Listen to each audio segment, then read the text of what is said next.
As a Gibraltarian, I am proud of our diverse heritage. Our ancestry boasts a complex tapestry of Maltese, Genoese, Spanish and British influence. Yet our geographical location has also contributed to our makeup. Moorish and Mediterranean culture seeped into our community, enriching it, adding colour and spice. I wish to explore this influence and learn more about Morocco, its people and its food. This is my first time in Asila, and I've been told a lot about it. A lot of people from Gibraltar come and visit here all the time, and I can understand why. It's a beautiful place. It's quintessentially Moroccan, but it feels very different. It's very relaxed. It's got the influence, I suppose, of the sea, of the Atlantic. It's beautiful. The Medina is stunning. It's, you know, whitewashed walls, beautiful riads. It seems a lot more relaxed, and the people here seem to be on a different type of vibe. You see them out with their families and they're enjoying themselves. It seems to have a happier feel about it than the Morocco I've experienced in the past. It's a type of place that you'll go to, you'll fall in love with, and perhaps even contemplate moving to. And that's without even considering the food and the warmth of the people here. So, first impressions? All good.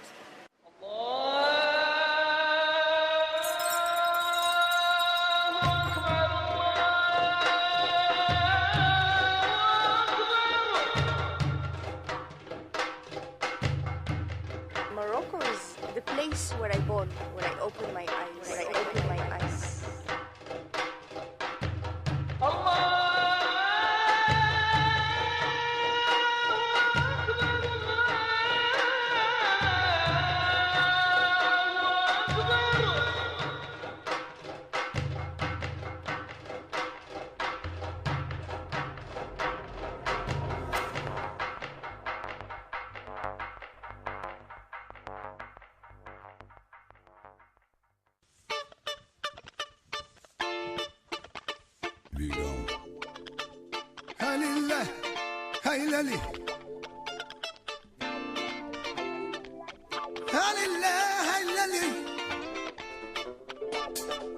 سيدي حبيبي الزينة ديالي. We were walking around the Medina with my wife, the kids and Paola, and we bumped into this 120 kilo bluefin tuna. That's normally the fish I've been fishing up in the Straits of Gibraltar. And Paola said, "Oh, I love tuna." So we decided to buy a couple of kilos, especially on the flesh that covers the belly. That's my favorite part because of the grease that gives that special thing and taste to the fish when you're cooking.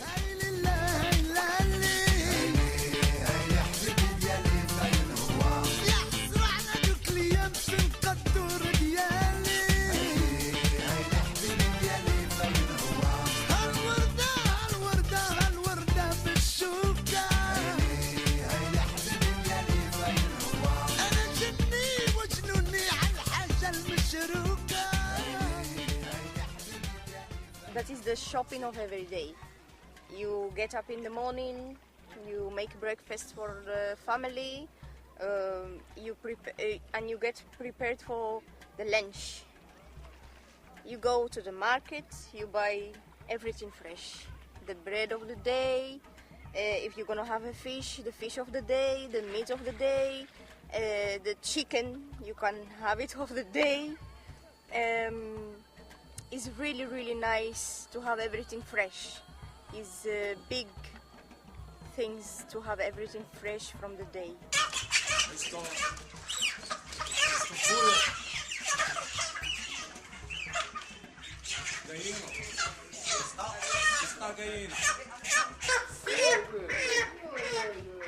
It was wonderful to see your daughter, to see Aisha, completely composed and finding it all very normal, whilst I was a little bit squeamish about watching the chicken die or be killed. Yeah. And she was, completely normal. She was like, yes, because in Gibraltar people think chicken comes wrapped up in plastic. Yeah. No, it's fantastic to see. Yeah. She know between the difference between that kind of shopping and this kind of shopping, because it's different worlds. But she know it's normal for her because she see it since she was very little. She used to go with me to the market in the morning and we do the shopping together. And she used to ask a lot about this and that and this and that, and the way she learned. That is the way how she learned. And for her it's normal to see things like that because we used to come every year in summer here, and she opened her eyes in that things. I would imagine it's very important for you, for your daughters, to spend some part of the year growing up in Morocco and learning about their culture and living the way you've lived and the way you grew up. Yes. And seeing their family and spending time. I always hold in that for her to see my second pays is Moroccan. Yeah. Morocco. And she love it. Every time we come here, she start asking me when we're gonna do this, when we're gonna do that, and she know about everything here. Bit by bit, she start learning things with the time, and how we do it in front of her. That's how she learn more. And it's fantastic because she speaks 3 languages. Yes. Age 6. Sometimes she translates everything to the father, and sometimes she asks about things and then she translated in English for her to understand more.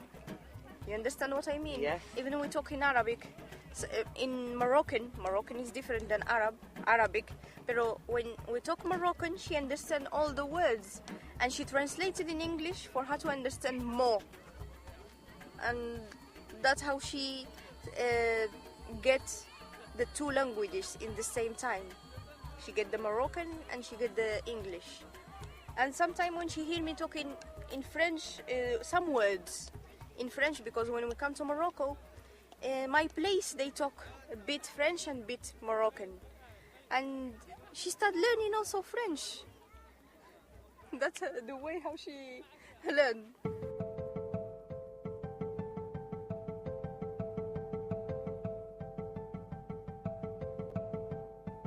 We stop and buy some earthenware pots. Part of the fun of cooking here is that a lot of it is done outdoors. And our earlier purchase of some wonderful looking tuna means that a barbecue is on the cards. Is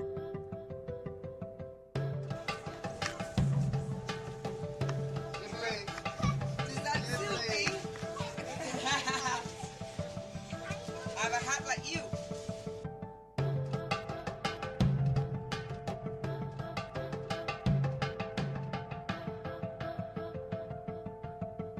Get some spices, get some charcoal, a couple of drinks, and come down here to the riverside to marinate the tuna. It was just a little plastic bag, as it was all of an unexpected barbie. We put a little bit of paprika, a little bit of cumin. My wife is not too keen in put cumin with fish, but I do. So I kicked her to her side a bit and decided to put the cumin, paprika, the black pepper, and that's it. A little bit of salt and a little bottle of olive oil that we got.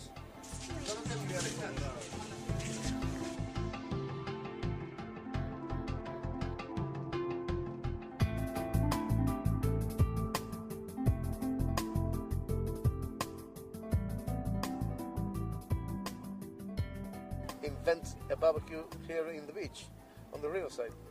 That it's a river, an oscilla, that meets the Atlantic beach.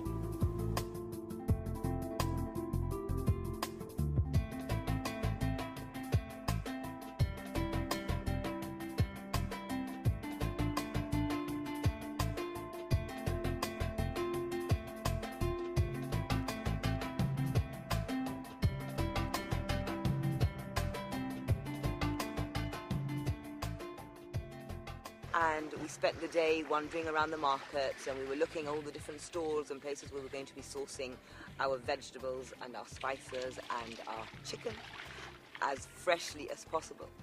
And then everything just sort of took a little bit of a twist because we came across this incredible, massive tuna on a stall right there in the middle of the market, and we couldn't resist. Kevin, who enjoys cooking and who loves food, with me, whom I am a big eater and I enjoy my food and get very excited about food, and we all got a bit carried away. I think we were like, we're going to get this bit, we're going to get that, and then, you know, we got olives, and they made the fresh olives with the spices there in front of us, and Kevin chose the spices for the tuna marinade, and we thought, right, you know, we've done enough, we need to go and eat now. And it's been absolutely wonderful because Kevin's family are here. Hanan's family have come over to spend some time with them at their home, and where they've got some land in the mountains. And so they're here, Rashida and her husband Mustafa and their daughter, who's a university student. And they've decided to come and spend the day with us. So I feel very privileged, actually, because we've spent the day with this incredibly warm, loving family who have embraced us completely. They call me Paulina, which I quite like, and they're stuffing us. That's all. I mean, that's probably the only negative thing, but in a very good way. We've been eating non-stop. You've seen the incredible food that's been prepared for us. The wonderful tea. Rashida was teaching me how to make the tea. We've had the olives. They've made some incredible salads. But what makes it all that extra special is, apart from the food being magical, it's the location and the company. The company can't be matched.